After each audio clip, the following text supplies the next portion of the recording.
You're listening to the Night Demon Network. Go to nightdemon.net/subscriber to unlock more exclusive content.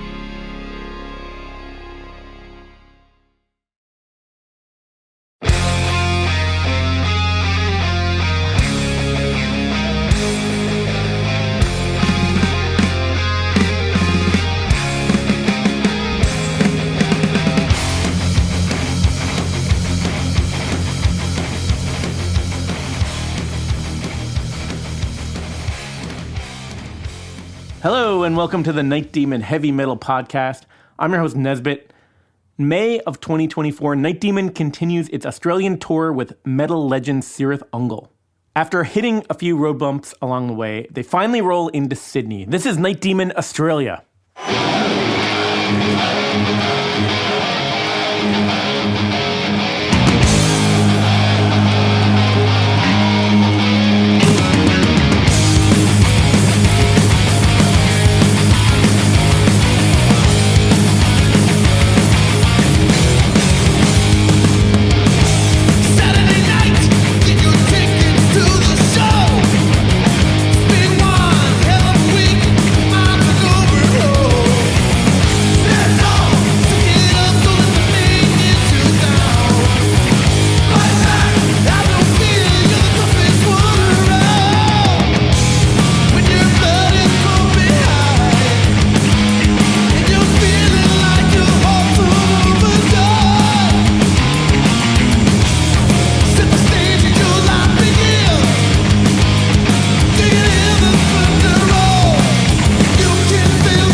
So anyway, onward to Sydney. And I'm thinking, oh man, cool. We're going to see the opera house and stuff like that. This is going to be great. But yeah, the venue was kind of in an industrial part of town. So there wasn't much to see. I don't think the route that we took didn't go by the opera house, unfortunately. It was a bit of a drive.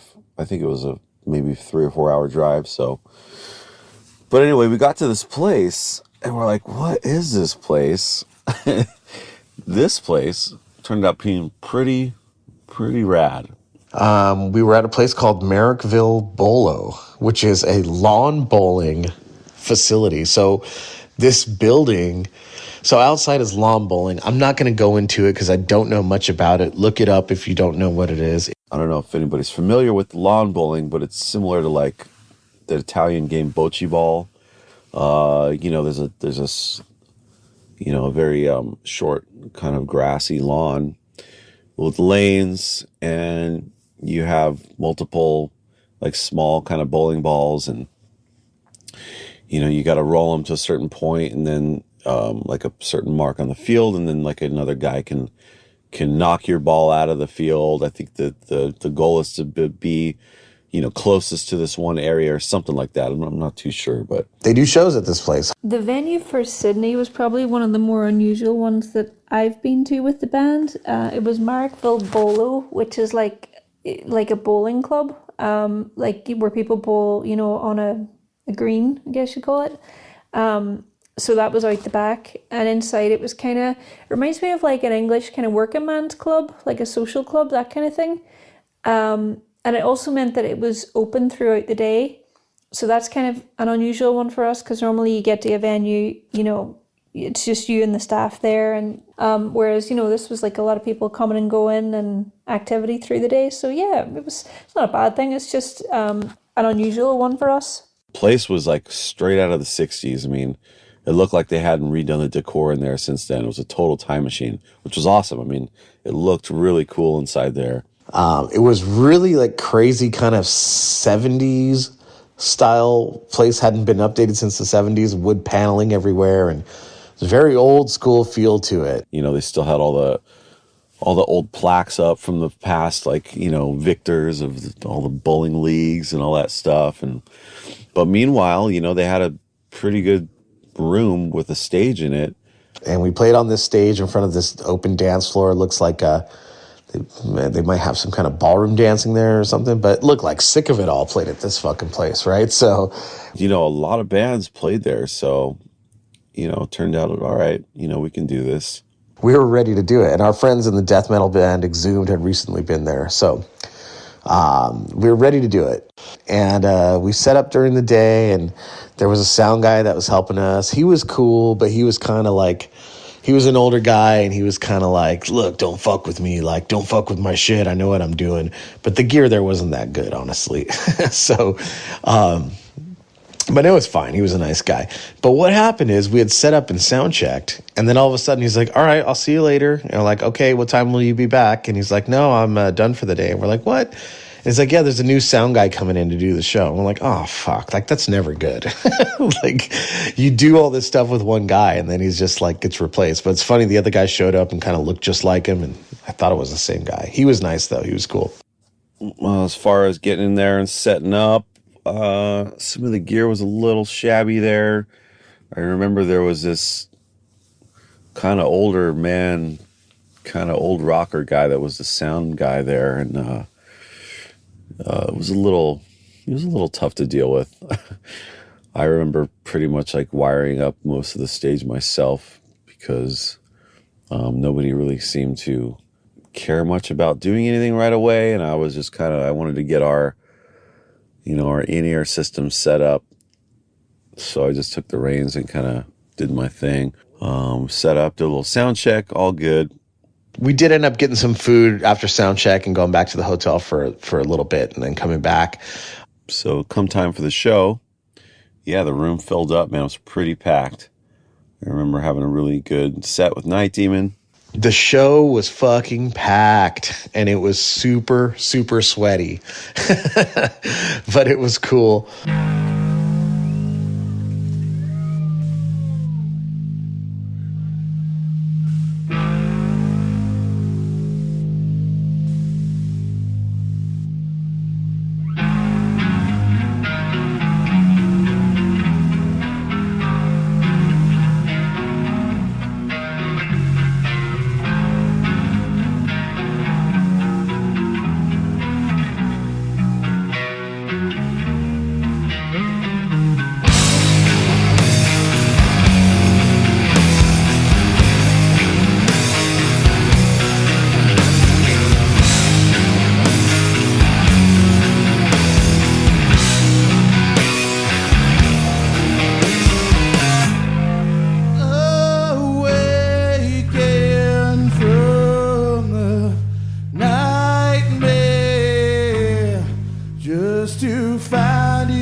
people were really responsive and seemed to dig what we were doing. Some people knew our shit, which was cool. There's a lot of people saying, they're looking forward to us coming out there for a really long time.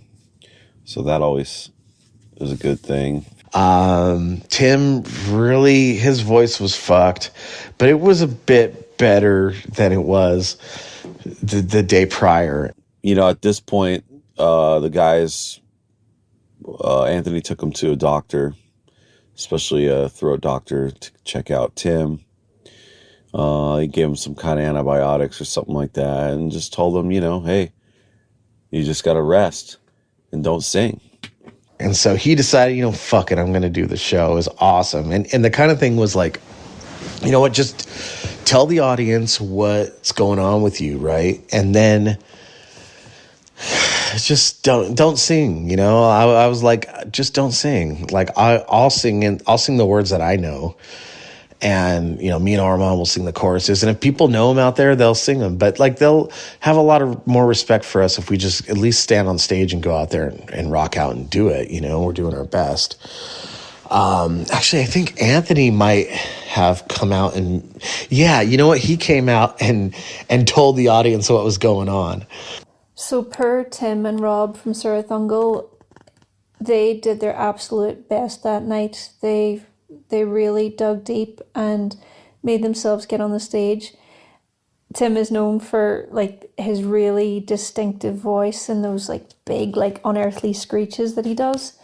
When you heard him talk, how croaky he was, how weak his voice was, there was absolutely no way that he was going to be able to bang out the set, But so I'm proud of him I'm proud of the two of them for getting up there and giving it a go, and they opted to just be honest with the crowd. This show being a little bit more important and, a lot more tickets sold than Canberra, we decided, we had a talk and just basically said, hey, look, man, get up on stage, talking to Tim,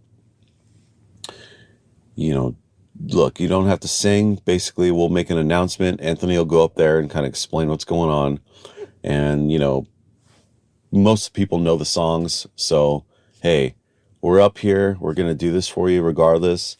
Tim's voice is fucked, but you guys sing along and, we'll play for you. We're not going to let you down and not do the show. So, unfortunately, this is what happens. You can't really do anything about it. The voice is a very delicate instrument. You can't just fucking put a new pickup in it in your vocal cords or change your strings. If something goes wrong, you just kind of gotta deal with it. So, Tim's voice is out. He's been to the doctor, but he's still here to rock for you, and I think they really loved and appreciated that. And so he ended up singing a lot of the set. I've kind of been in those moments too. And it's just so hard to be up there and not even try. But he was struggling, man. He was really struggling, really having a hard time. Got up there with the Ungols. Anthony made the announcement and we were on our way. And I think people really appreciated us still doing the show.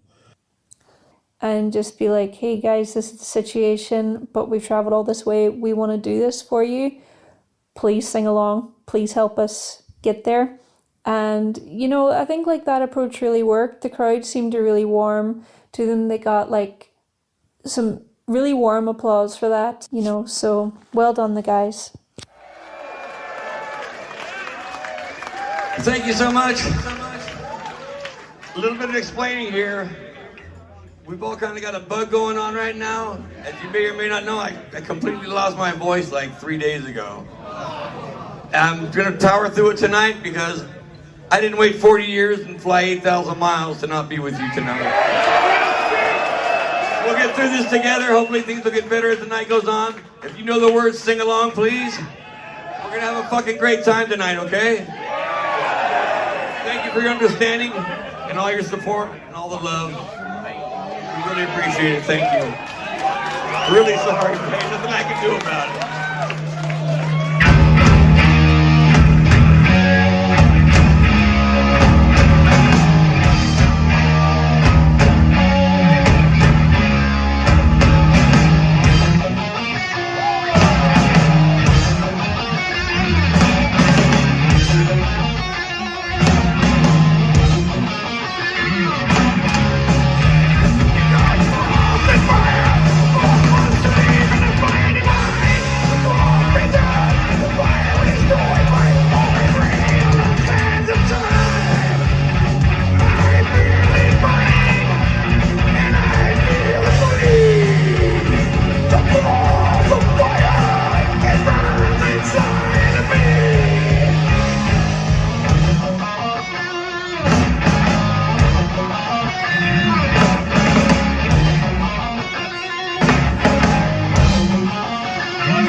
But he got through it, and the vibes are really good after. Rob was feeling great after the show, despite of what he says. He was with his people, as we call it. He loves the fans so much. We call them his people. And he just hangs out with every last one of them, gives them free stickers, and just, talks their ear off. But it was a nice show. Quite a few people came out, and we're still struggling with a little bit of the illness, but we carried on with the show anyway, and I had a really good time there. So after the show, we kind of got kicked. It was funny because there was some people there. Dave Balfour, who is an awesome guy, who he has a festival out there. I think it's called Steel Assassins, I believe, and he's been running that for a long time. We've always wanted to play that. I hope he brings us out there one day for it. But anyway, he was there, and we met him in Europe before. He's just a super great guy, and he's so into metal, and he's just a good guy to have there. So it was great to hang out in person with him, and a lot of old school Cirith Ungol fans too. Come on, living out there. You'd never think living in frickin' New York, you'd never think you'd ever see Cirith Ungol. So imagine people out there. So after the show, we kind of got kicked out by the security. They're like, you guys got to go now. We're like, Jesus, okay. Like, we just packed the fuck out of your place. You sold a shit ton of food and alcohol. Anyway, so we load out, and we're out there by the trailer, and I hear this, just like a loud bird, and it's like, what is it, 1 a.m.? And it's like a high-pitched squeak, and I look in the sky, and I see this giant fucking bat just circling around this tree. Like, you know how bats, their flight patterns are just so crazy and erratic? This bat's freaking doing that, and it's just giant, and it keeps going in this tree, and some guy says, "Hey, Mike, that's a fruit bat." And it's like, a fruit bat? So this bat's just eating fruit? This thing looks like something out of the worst, the craziest horror movie you've ever seen. This is Dracula turns into a bat. This thing would eat Dracula as a bat. It was just so fucking cool to see, though, as just to see that in person out in the wild, just on the city street.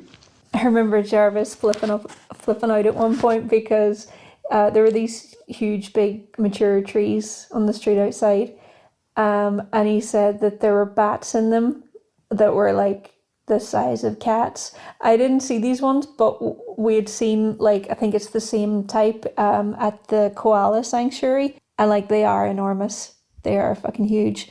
So to see these things just zipping around over your head, was that was pretty amazing for us tourists. I would really love to go back and spend some more time there and really experience. I just want to see more shit like that. An amazing thing about Night Demon is that when it comes down to it, they are just this 3-piece powerhouse of heavy metal. So again, just super proud of them that night. But look, I felt like we were back on track after this show, and we only had one more show left in Australia, which was the following night. But we did have to go to China right away and play in China, and then from there play in Sweden, and we had to move on. But I feel like we were back on track after this. This was a good night. Everybody got on stage. Everybody had a good time, and it's only going to get better from here, from where it was. Sydney was a very cool city, and I wish we could have spent a lot more time there. The next day, we were off to Melbourne. Well, that's it for this episode, with one date left for this Australia tour in Melbourne. And that's where we're going to pick it up next week. In the subscribers section this week is full live audio of the Sydney show. And keep in mind that if you're a subscriber, you can watch all of the video and listen to all of the audio from this tour and past tours. Check out nightdemon.net on how you can become a Night Demon subscriber and gain access to all of this bonus content. Until next week, this is Nesbitt signing off.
Thanks for listening to the Night Demon Heavy Metal Podcast.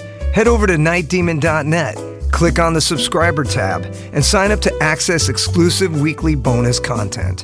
If you would like to donate to support the Night Demon Heavy Metal Podcast, you can do so through PayPal at paypal.me/nightdemonmetal. Additionally, if you have not already done so, please subscribe, like, rate, and review the show on iTunes or wherever you listen to podcasts.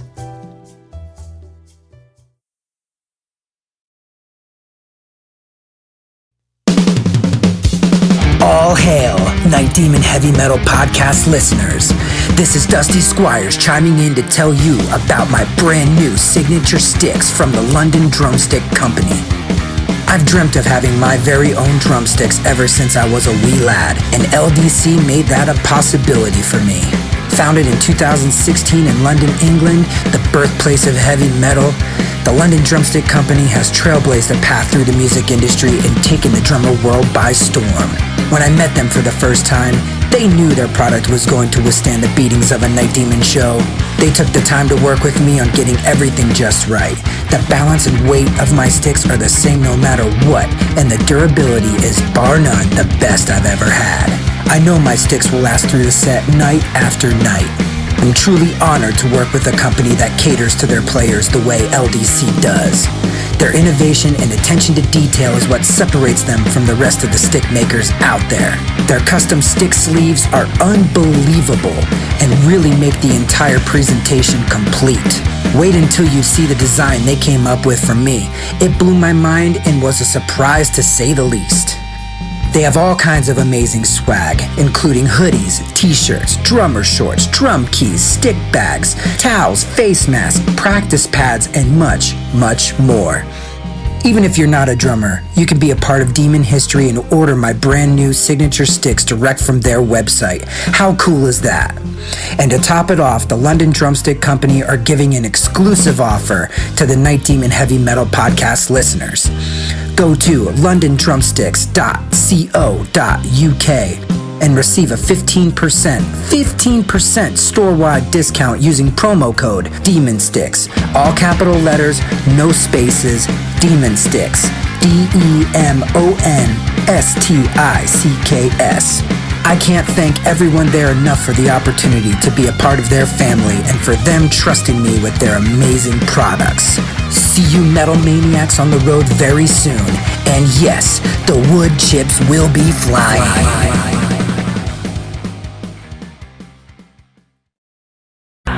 Greetings, boils and ghouls. This is your comrade, the Crypt Keeper here, reporting dead from the sanctuary of the strange.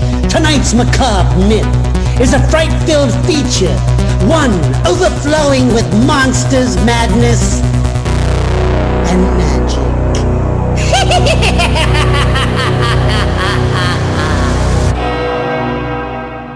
Visit our website at monstersmadnessandmagic.com to stay up to date on all the dark dealings within the sanctuary of the strange. Enjoy the show. Hey Metalheads, I'm Mark and I host the Metal Forge. Let me tell you about the show. The Metal Forge features the best underground metal from all over the world. We spend every week with a different artist with interviews, in-depth conversations, and most of all, the music. We also feature audience interactivity where you can submit your questions to the upcoming guests. New episodes are out every Friday at noon Eastern Time at metalforgeradio.com or wherever you listen to your podcasts.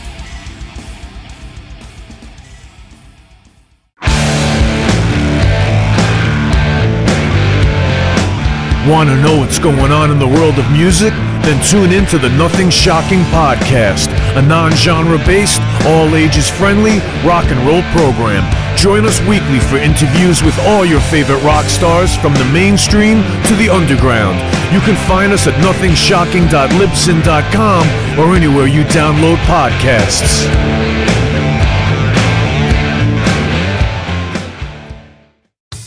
Okay, metalheads, you've been complaining that there has not been a channel that plays all of the heavy metal videos from past, present, and future for years and years at this point. Well, that time is over.